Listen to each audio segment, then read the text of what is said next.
अस्सलाम वालेकुम जी, मैं हूं बुशरा अंसारी।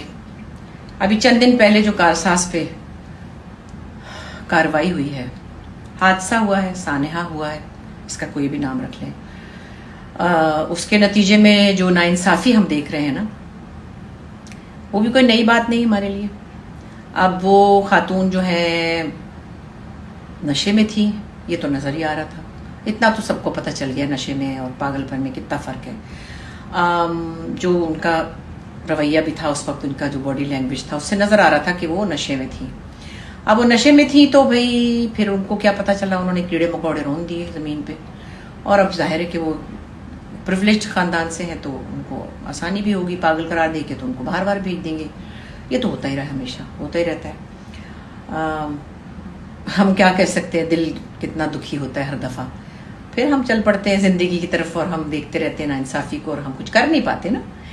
लेकिन वो इंसान जो बेकसूर इसकी जद में आ गए और जिन्हें कुचल दिया गया, उनको शायद थोड़े बहुत पैसे वैसे दे देंगे, समझा लेंगे, मना लेंगे, कितनी जिद करेंगे वो। फिर एक जगह आएगी वो मजबूरन मान जाएंगे। ज़ाहिर है मोटरसाइकिल वाले थे तो कोई इतने प्रिविलेज तो नहीं होंगे।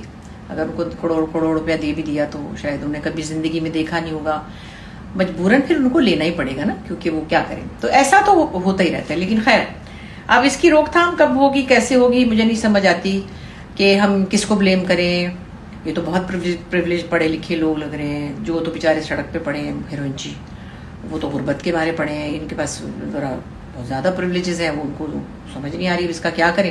खैर, मेरी बड़ी बहन नीलम अहमद बशीर, जो कि बहुत जानी मानी राइटर भी हैं, शायरा भी हैं, उनकी कुछ बड़ी अनोखी सी पोइट्रीज़ होती हैं जो आप सुनते हैं। कभी मैं पढ़ती हूँ कहीं बाहर भी तो फ़नी होती हैं, कभी सेटायर ओरिएंटेड होती हैं, सियासी भी होती हैं। जैसे आपने पीस सॉन्ग बड़ा अप्रिशिएट किया था, गवाड़ने गवाड़ने, वो नीलम बाजी ने लिखा था। और फिर एक उनका है वो वारी वारी आंदे जाओ तो खांदे जाओ, तो वो हमेशा कुछ ना कुछ इशू बेस्ड लिखती रहती है। तो इस पर्टिकुलर चीज़ के लिए उन्होंने एक छोटा सा कुछ लिखा कलाम, मैंने सोचा आपके साथ शेयर करूं। इसका नाम है पराडो वाली पागल। तू ना फिक्र कर, कुछ नहीं होगा, कातिला लड़की कुछ नहीं होगा, तेरी पराडो का कुछ कसूर नहीं। सड़क पे लोग चलते ही क्यों हैं, ये कीड़े मकोड़े निकलते ही क्यों हैं। रोन डाला जो तूने तो क्या गम, तुझको क्या जो किसी की आंख है पुरनम।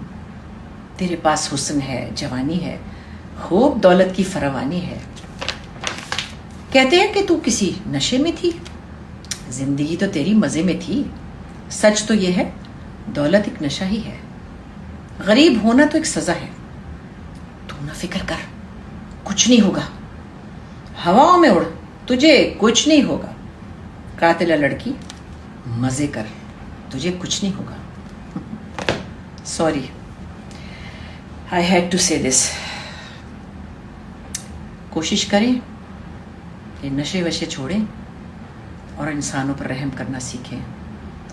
ज़िंदगी में सबके साथ कोई ना कोई आजमाइश है, गरीब हो या अमीर हो, ठीक है। पैसा हर तरह की खुशी नहीं देता, लेकिन अपने आप को कंपोज रखना, अपने आप को संभाल के रखना बहुत ज़रूरी है। इसके लिए घर की ट्रेनिंग बहुत ज़रूरी है, ख़ानदानों की बहुत ज़रूरी है। मुझे नहीं पता कि किसी के मियाँ या बीवी का क्या मसला है, सबके होते हैं, हमारे भी थे। हमने तो कभी नहीं कुछ किया नशा, और ना हमने किसी को थप्पड़ मारा, ना हम चीखे, ना रोए पिटे। तो किसके नहीं है, हमसे भी ज़्यादा परेशान है लोग। तो ख्याल रखना चाहिए, इंसानों पर रहम करना चाहिए। और अगर ये गलती हो ही गई है, किसी से कभी गलती भी हो जाती है, तो उस पर शर्मिंदा होना चाहिए, उसके बहाने नहीं बनाने चाहिए। और फिर जो भी मैक्सिमम कर सकते हैं वो करना चाहिए। ज़ाहिर है पैसे ही दिए जा सकते हैं, माफ़ी मांगी जा सकती है, जेल में जाया जा सकता है, कुछ अरसे अपने आप को रिहैब में डालना चाहिए। सो प्लीज़ बी केयरफुल, इंसानों की मदद करें, इंसानों पर रहम करें। Thank you.